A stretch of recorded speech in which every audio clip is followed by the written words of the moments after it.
A brain must have space.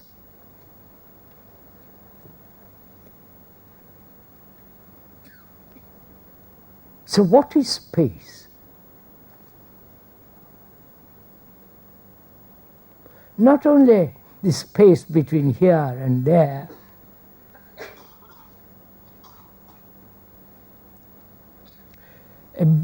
space indicates without a center, right? If you have a center and you move away from the center to the periphery, however long, wide the periphery is, it is still limited, right? We are following. Are we following each other this, or is it all becoming rather? So, space indicates, does it not, where there is no center and there is no periphery. There is no boundary.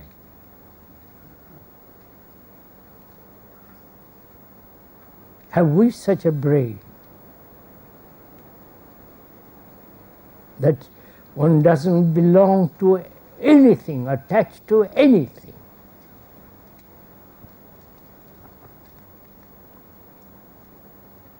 Attached to one's experience, conclusions, hopes,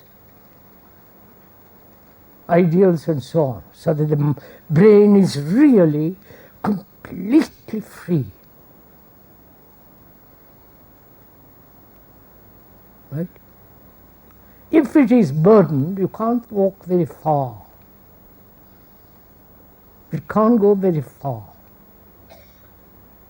If it's crude, vulgar, self-centered, it cannot have measureless space. And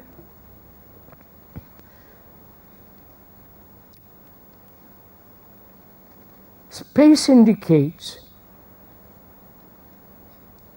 when he's using the word very, very carefully, emptiness. Are you following? Does it interest you, all this? Are you sure, coming here, in spite of the awful rain and winds, we are communicating with each other?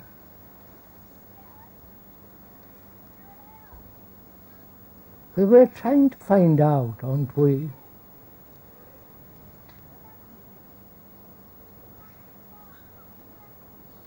If it is possible to live in this world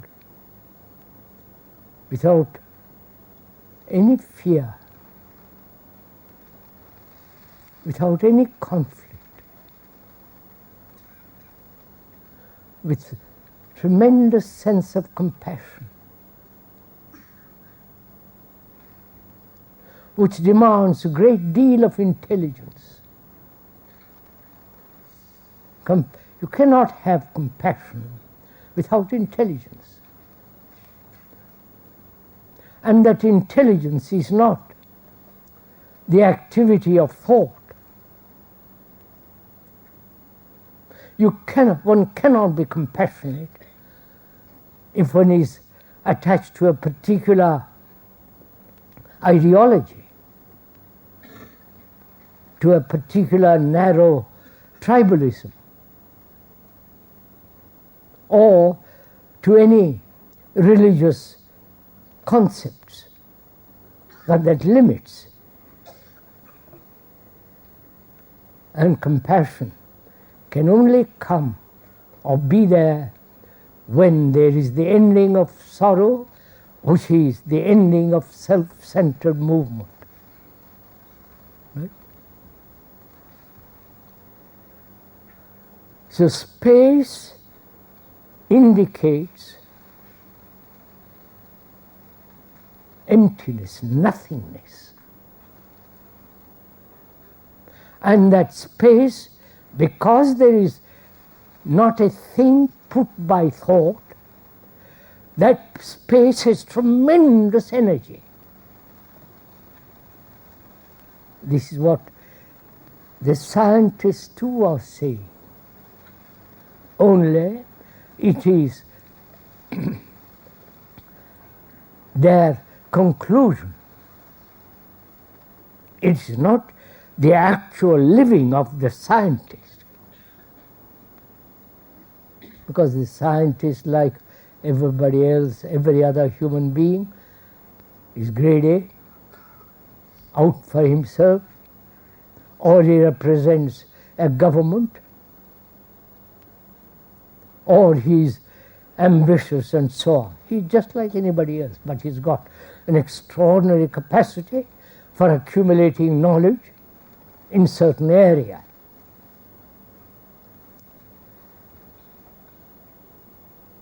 So the brain must have the quality of complete freedom. And space. That is, one must be nothing.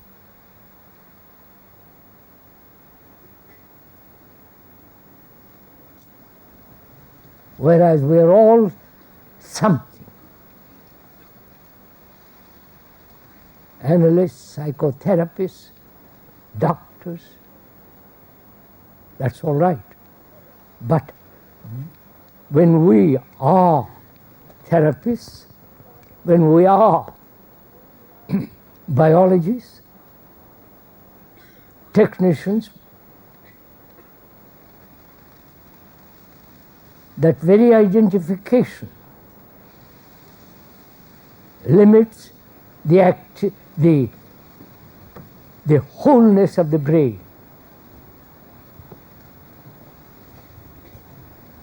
Right? Can we proceed from there? And then we can ask, only then we can ask, really, what is meditation? Because if you ask what is meditation, or try to meditate and follow all the systems, whether it's Zen, Buddhist form of meditation, Tibetan form of meditation, the Hindu, the Christian form, which is rather limited, and all the latest gurus with their peculiar invitation to mysterious meditations, only on a condition you pay a lot of money for it. And there are all these forms of meditations.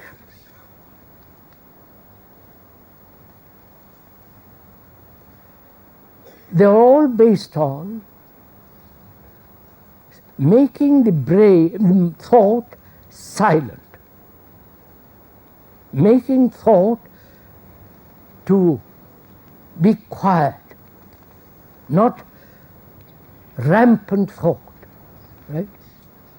That is, there is a controller who is going to control through systems, through practice, through daily allotted time for quietness and so on, so on. There is always the controller watching. And the controller himself is the activity of thought. Right? So they are going round and round in a circle. It's like a cat chasing its tail. And that's called meditation.